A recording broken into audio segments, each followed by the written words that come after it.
बरं, मुलींमध्ये सांगा, आज कोण कोण पाया पडला आई वडिलांच्या शाळेत येताना?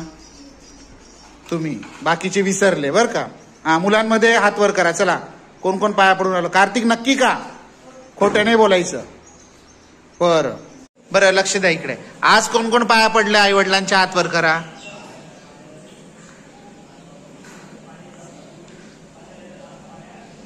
कोण?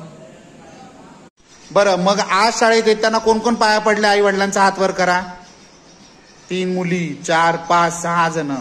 मुलांमध्ये फक्त तू. बाकी तुम्ही विसरले का? उद्या विसरायचं नाही. हा, सर्वांच्या लक्षात राहील.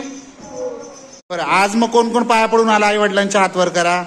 Very good. पूजा, तू नाही पडली. हा, दीपाली नाही. मुलांमध्ये हार्दिक, पाया पडायचं विसरायचं नाही. बरं, आज कोण कोण आई वडिलांच्या पाया पडून आलं? मला हात वर करून सांगा.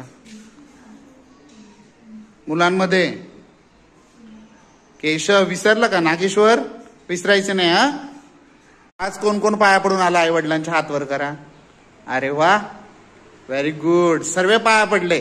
टाळ्या वाजवा सर्वांसाठी. आणि आता उद्यापासून कोणीच विसरायचं नाही. हा, रोज पाया पडून यायचं. Very good.